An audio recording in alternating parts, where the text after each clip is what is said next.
What's up guys, and welcome to my full Robin Summeretto release guide. In this video, I'm taking you over everything you do need to know in order to understand and build her, including a full kit overview, best Lightcones, best Relic sets and Planar Ornaments, main sets to be running, substat and general stats to look out for, and at the very end, some general team building ideas. Robin's basic attack does damage based off her max HP to a designated enemy. Her skill can summon her Memo Sprite. If any of her Memo Sprites are already on the field, their HP will be restored and will also grant 6 vibes. Her ultimate picks one ally to action advance them by 100% and regenerate a fixed amount of energy equal to 20% of max energy. They also are granted Special Guest, where when Special Guest character or their summon attacks, they additionally give Robin 2 vibes, but cannot make other friendly targets gain the action advance effect. The effect will last for 2 turns and duration decreases by 1 at the start of this character's turn. Her talent makes her Memo Sprite have an initial max HP of 70% of Robin's max HP and an initial speed of 180% of Robin's speed. Someone on the team using attacks or provides shield/healing for the first time in any target's turn. Robin gains 1 vibe capped at 50. Bessie being on the field will make it to where if vibes are 6 or higher, Drummy will be summoned, and if vibes are 12 or higher, Patty is summoned, and with all the Memo Sprites being on the field, all crowd control debuffs inflicted on Robin and the Memo Sprites will be cleansed, and Robin will enter the Fever State, deploying a zone. Allies doing damage within the zone will ignore enemy target's defense by an amount equal to 15% plus vibes times 0.5%. Robin being in the Fever State makes Robin and the Memo Sprites immune to crowd control debuffs, and Robin will not enter her own turn until Fever ends. Her technique action advances Robin by 20% at the start of the next battle, immediately gains 6 vibes, and increases the team's damage dealt by 30% for 2 turns. Then for Memo Sprite details,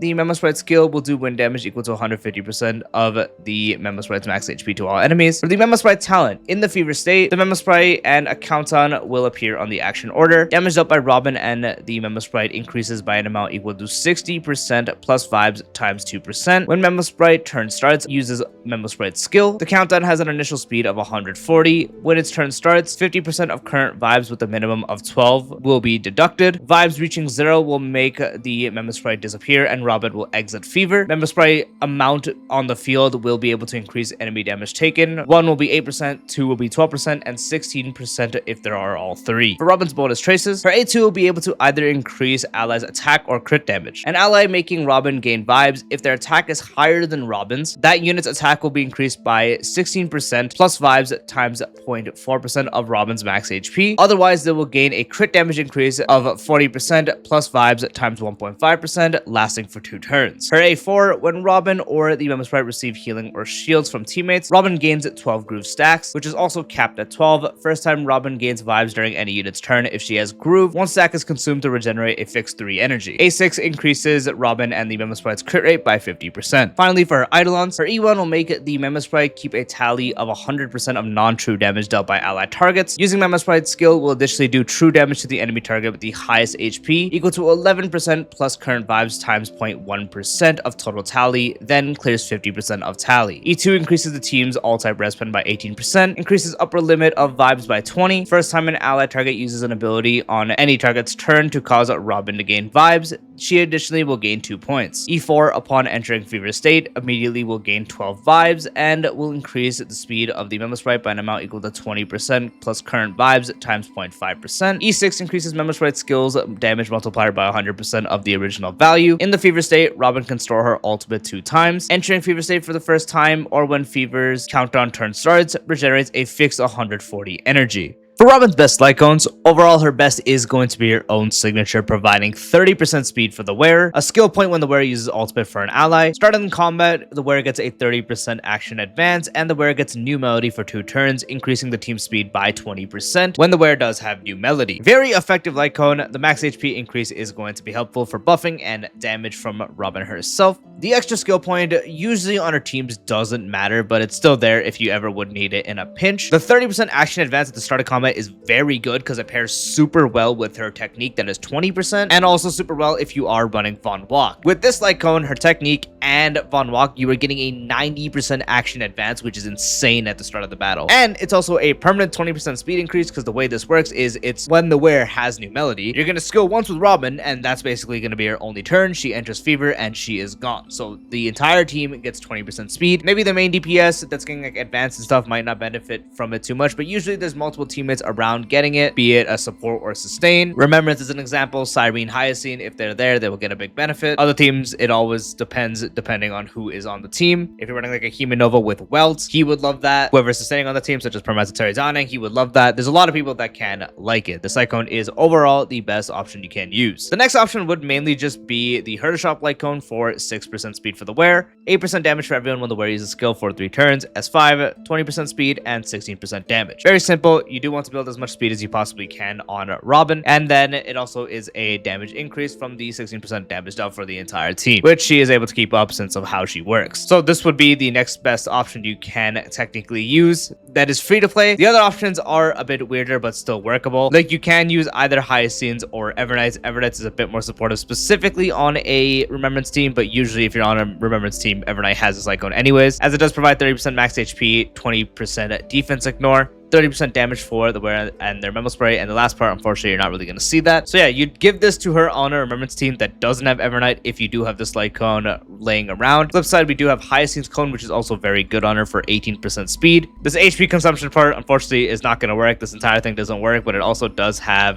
the vulnerability. So if no one on the team is holding this Lightcone, usually Hyacine herself, you can get that extra vulnerability. So speed for Robin and vulnerability, this part, you're not really going to see it. But yeah, you can tell the main options is mainly between her signature and then the Herdershop Lightcone. The rest would be mainly focusing on damage, and it would mainly be between the 2 Remembrance cones. If you want crit rate and you have a higher refinement of Sweat Not Cry Less, you can use this as it provides 12% crit rate and 24% damage for the wearer and Memo Sprite, 20% crit rate, S5, 36% there. And then on the flip side, there's also the Flower of Remembrance, which is more crit damage overall for both. Crit damage overall for the wearer and crit damage dealt for the wearer's Memo Sprite. So you can do more damage with this one as well. So those would be the other 2 options you would have that focus primarily on damage, since that's kind of all you would have. So it's mainly between her signature, then the Herdershop, if that's free, and then if you do have them free, you can either use Everknight or Hyacine signature when applicable. Lastly, if you have none of those, you can use either the Battle Pass options for more damage. For best relic sets, Summon Robin is looking at 2 primary options. The most common one and overall best is 4-piece World of Making. 2-piece provides 8% crit rate, 4-piece after the wearer uses basic attack or skill. If the wearer's Memo Spray is on the field, the wearer and the Memo Spray gain 24% max HP, and all allies damage dealt will be increased by 15%, lasting until the wearer's next use of basic attack or skill. 2-piece is good if you are opting to get closer to 50% crit rate on her actual build for best damage output from herself, and the 4-piece is very usable as it does provide a max HP increase, which is extremely good, as it's going to be able to further amp her buff a little bit, and then also since she's kind of skills off HP in that sense, the max HP buff there is going to be good. It's also basically an unconditional 15% damage dealt,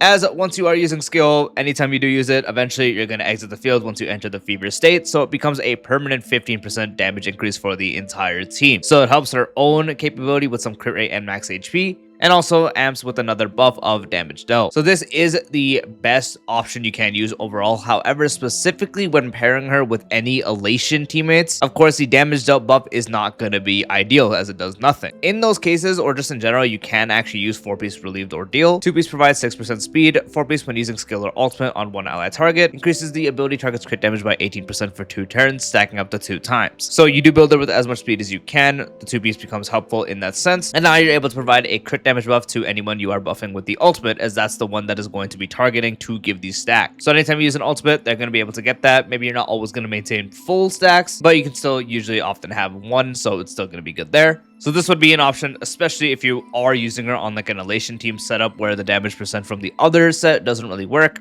This would be the other epic set. So those are the primary 2 4-pieces you can run. Other than that, until you got one of them going, you would just do 2-piece, 2-piece. I highly just recommend doing 2-piece speed, 2-piece speed. In the meantime, 2-piece Hacker Space with 2-piece Relieved Ordeal, 2-piece Warrior Goddess, or 2-piece Diviner. And then for Planar Ornaments, I highly recommend Von Walk over anything else. 5% energy regen rate and a 40% advance forward for the wearer when entering battle if they have 120 speed or higher, which you're going to have much more than that. This is because in her base kit and her technique, you have a 20% action advance combined with Von Walk. It's a total of 60%. Plus, she's built really fast, so you're getting a lot of AV save in the beginning of battle, and AV is just a core component of how this game works across all game modes, so saving as much as you can is obviously going to be good. This allows you to set up right away and try to get her into the fever state as fast as possible before anyone really acts, ideally. Well, people will act before you get it, but it's taken the minimal amount of AV you would need to get into it. Plus, the extra 5% energy regen rate is nice. So by far, above anything else, Von Walk is the highly recommended one. I think this is just by far better than anything else, but you still can give her the other options if maybe you have a setup that doesn't really need the AV save in the beginning. Maybe you're already acting first and you don't, again, need much of the AV. In that case, you can give her one of the other supportive sets that do work, which would primarily be Lushaka for 5% energy regen rate and 12% attack for the character position first. As long as they actually scale off attack, they would gain a benefit from that. If not that, you can do Penacony if pairing her with a Wind DPS, as it also provides 5% energy regen rate and 10% damage for everyone the same type as the wear, so they would have to be Wind to get the effect. So those would be the primary two, as they're like the only kind of optimal supportive sets, since they do provide 5% energy regen rate, as that's something you want to look for. But I really think Von Walk just eclipses them. I think it's the best value you can possibly get. With the main stats on the relics, the body depends on either if you're going a max speed and max HP percent just for pure buff component, you don't care about any damage you can possibly add. In that case, it would be an HP percent body. If you do care about her damage though, and you wanted to add some damage throughout the battle, then you would focus on a crit damage body instead. For the feet, you want speed. For the orb, you want HP percent, and the link rope, you want energy regen rate. For the substats, you are mainly going to be focusing on speed and HP percent regardless if you're going for damage or just pure support. Speed, get it as high as you possibly can, always above 160 for hyperspeed, but if you can get it to around like closer to 170, that's going to be ideal. HP percent doesn't have a limit, just get as much as you possibly can. And then if you are focusing on some damage side of things, the first thing you want to focus on is 50% crit rate, just because of her A6, which also gives 50%. So if you have 50% out of battle, inside battle, it would be 100%. So you can guarantee all the attacks that would be done by the Memo Sprite would also crit. Majority of Robin's damage is going to come from recorded damage from E1. So that's more of a team effort, but if you do want to have her actual hit do as much damage as you possibly can to min-max overall damage, then building her for damage is actually quite a good idea. So then after you get the right speed and a good amount of HP, you'd focus on the 50% crit rate, and then also for crit damage, you would get as much as you possibly can. Crit damage doesn't have as much priority, but you'd still just try to get any rolls with it. So once again, regardless, speed is going to be 160 plus for any of the builds. If you're going for a full speed build, obviously you're going to look for more, so aiming for around 170 plus. HP percent, regardless, get as high as you can. For DPS side of things, 50% crit rate and as much crit damage as you possibly can as well.